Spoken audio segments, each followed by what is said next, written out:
It's time to dive beneath the surface and into the minds and hearts of your favorite celebrities and pop culture icons. Welcome to Up and Adam. Hey guys, what's up? You're watching Up and Adam. My name's Adam Newell. And for those of you who don't know me, I'm the guy bringing you guys all the latest and greatest from your favorite celebrities and pop culture influencers. Today's no different. Today we're back to talk about Vicki Gunvalson being apparently heartbroken. We're going to jump into that. But before we do, one, I apologize for looking like this. It is so early in the morning. And two, go ahead and smash that like button, subscribe to my channel, and hit that notification bell. Because, well, you don't want to miss anything we have coming up. Now with that, let's jump right in.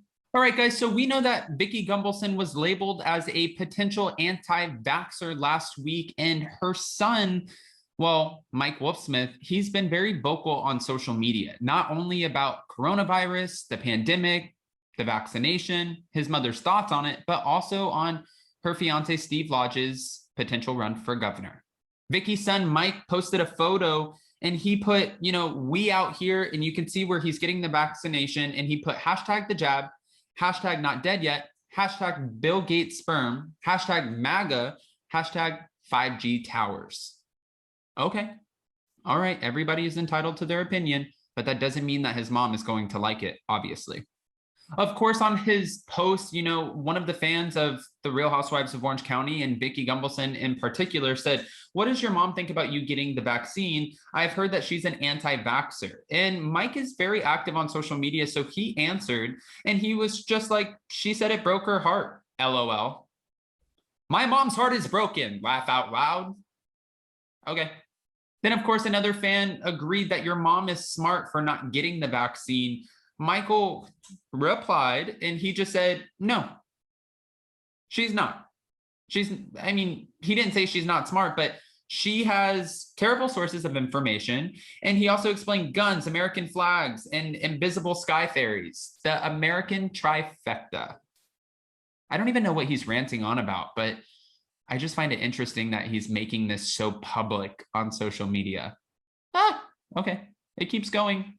There was another comment that was from fans, and they were some fans, and it's again divided, but some fans are excited about Steve Lodge's run for potential governor of the state of California. And they asked him, what do you think about this? And one fan even commented and said, "Steve Lodge will make an awesome governor." To which Mike said, "Wrong post," and OMG, I can't. It doesn't sound like he is supporting Steve Lodge's run for governor. And he also added, "Hopefully my mother does not fund this disaster." So it kind of seems like he has tough love, because I remember one scene of the Real Housewives of Orange County where Vicki Gunvalson was like, "Mike, I'm trying to be healthy and I ran 3 miles in 45 minutes. And he's like, "Wow, good for you. That doesn't seem like a lot." And she's like, "Mike, don't you want to read these insurance books? Like, you can really learn something and how to help grow your business." And he's like, "Not really."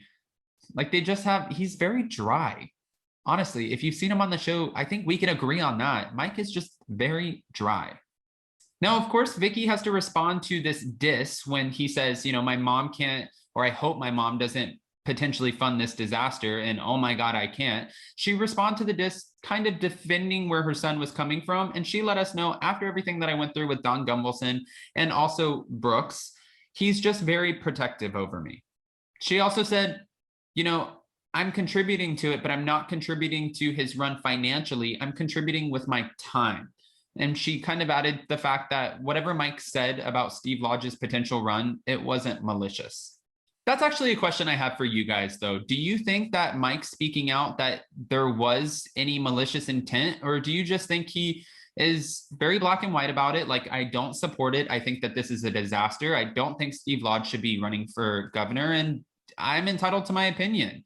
And also him getting the vaccine, mind you, the whole world is divided on this. Now, I'm not going to give my opinions on it, of course, because that's not what I'm here to do. I'm here to talk about their opinions. But Mike getting the vaccine and his mom disagreeing with it, it has fans like, "Mike, don't do that. Don't get the vaccine." And the other fans are like, "Your mom is so smart. You should not be getting that shit." And he's just like, "Nope, mom has terrible sources of information."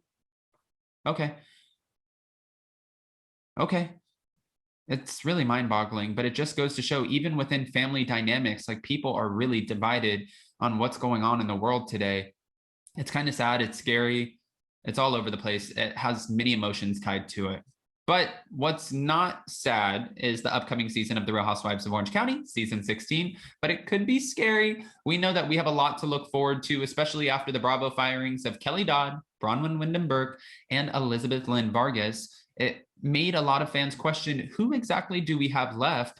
Well, I'll tell you, because there's a few that were like, Gina K will be coming back, and I'm sure she'll be talking about everything that's going on in the court case against her ex-husband with the domestic violence situation, and if he will be facing time, what that looks like for her and her family.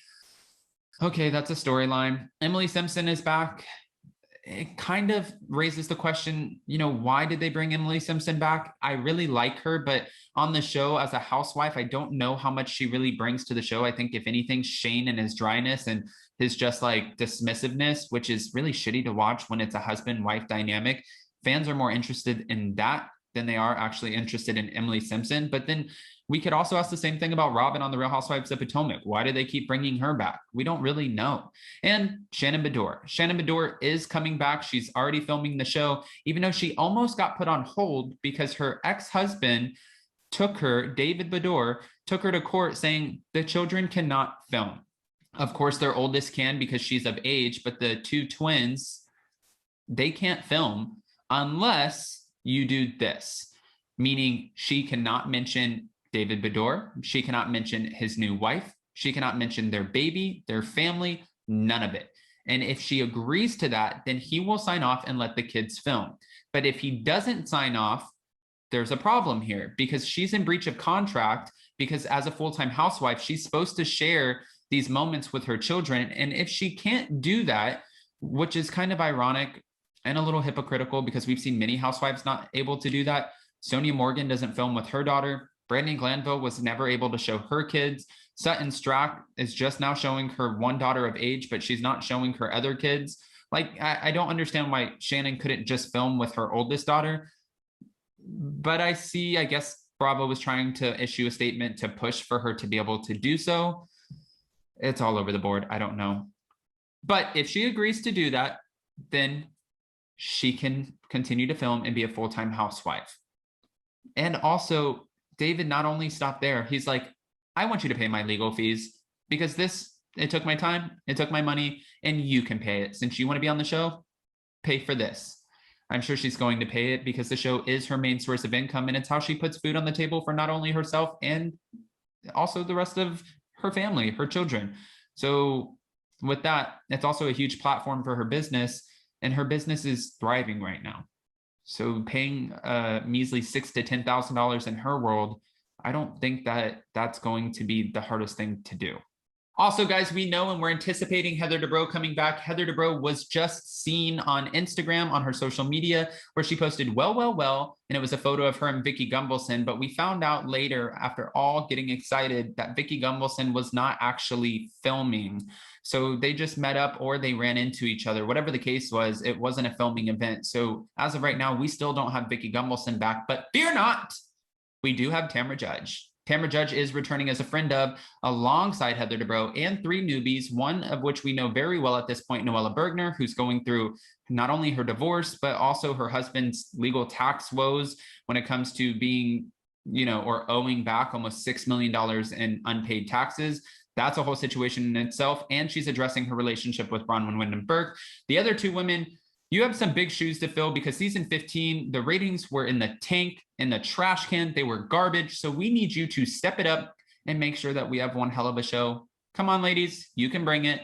Guys, with that, I want to know what you think about all of this. What do you think about Mike? What do you think about Vicki being heartbroken? How do you feel about the upcoming season? And what do you think about Shannon Beador in this whole back and forth court issue with David Beador? So many questions. to which I need so many answers, go ahead, comment below. And before you go, don't forget to smash that like button, subscribe to my channel, and hit that notification bell. And if you missed my earlier video, then I'm here to let you know that we do have, starting on Monday, a new intro and outro. It's a lot shorter. It's less annoying. I hope you guys enjoy it. I hear you guys after being on YouTube for a year. I know what you guys are asking for, and I just want to deliver it to make sure that we continue to build this beautiful community. I just appreciate the hell out of you guys. Love you guys, and I hope you have a beautiful Friday. Bye, guys. Check us out every Monday and Wednesday. Thanks for watching Up and Adam.